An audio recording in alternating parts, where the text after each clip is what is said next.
ঘৰত দুখন ফেন, 3টা বাল্ব, এটা মটৰ চলে। এমাহত বিল আহিছে 29,485 টকা। দুখন ফেন চলে, 3টা বাল্ব চলে আৰু এটা মটৰ চলে। তাৰপিছতে এতিয়া মোৰ অক্টোবৰ মাহত আহিছে 29,485 টকা বিল। এগৰাকীৰ আকৌ 15 দিনত আহিছে 39,085 টকা। এডজাষ্ট কৰি বিদ্যুৎ বিভাগে দিবলৈ দিছে 16,000 টকা। 15 দিনত মোৰ বিল আহিছে 39,085 টকা। এই 15 দিনত 39,085 টকা মই কেনেকে ভৰিম? তেতিয়া মই যি স্মাৰ্ট মিটাৰ যি লগাই যাওঁতে যিখন মোৰ ৰিচিপ্ট, সেই ৰিচিপ্টখনৰ সৈতে মই এপ্লিকেশ্যন এখন লৈ গ'লো SDO ছাৰৰ ওচৰলৈ।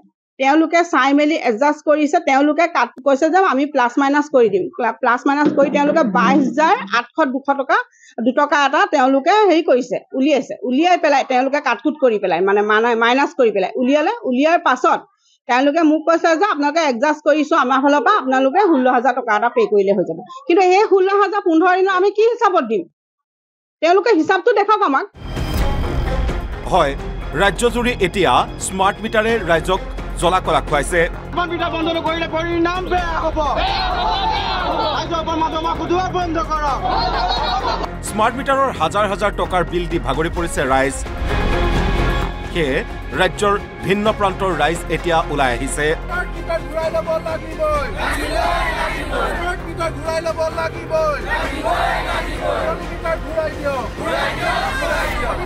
হাতে হাতে স্মাৰ্ট মিটাৰ লৈ কৰিছে প্ৰতিবাদ।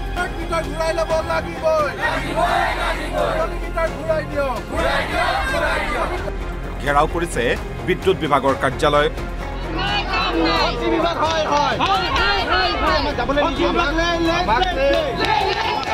খাটি খোৱা মানুহখিনি যি কষ্ট সন্মুখীন হ'বলগীয়া হৈছে, এক ভাবিব নোৱাৰা পৰিস্থিতি। যাৰ ঘৰত আগতে 200 পৰা 500 টকা পৰ্যন্ত বিল আহিছিলে, এতিয়া তেখেতসকলৰ ঘৰত 15 দিন বা 20 দিনৰ ভিতৰতে প্ৰায় 3,350 টকা বিল আহিবলৈ সক্ষম হৈছে।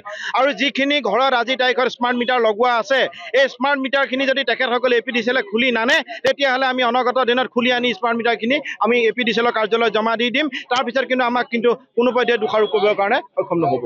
এই শক্তি বিভাগ আৰু চৰকাৰখনে কি ব্যৱস্থা লৈছে স্মাৰ্ট মিটাৰ লগাই পেলাই, যি সময় ঔদ্যোগিক ক্ষেত্ৰত আৰু ব্যৱসায়িক প্ৰতিষ্ঠানৰ কাৰণে স্মাৰ্ট মিটাৰ আচলতে প্ৰদান কৰা হোৱা বুলি পেলাই সামাজিক মাধ্যমে হওক বা ঘোষণা পত্ৰতে পেপাৰ পত্ৰত আদি আমি গম পাইছোঁ।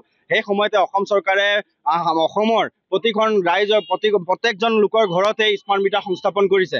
যাৰ কাৰণে যিসকল ৰাইজে এটা সময়ত 500ৰ পৰা 700-800 পৰ্যন্ত বিল আহিছিলে, এতিয়া সেই জনসাধাৰণৰ ঘৰত এতিয়া 1500ৰ পৰা 2500 3,000 পৰ্যন্ত বিল আহে 15 দিনত। এয়া চৰকাৰখনৰ শক্তি বিভাগৰ চৰম অৰাজকতা। আৰু শক্তি বিভাগে এই অৰাজকতা সৃষ্টি কৰি পেলাই সাধাৰণ জনতাৰ মূৰত যি মাধমাৰ সুধাইছে, এই মাধমাৰ কেতিয়াও আমি সহ্য নকৰোঁ।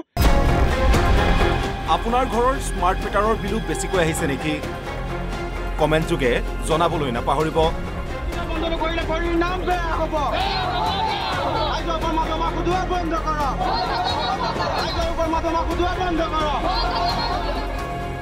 Bureau report, Assam live 24।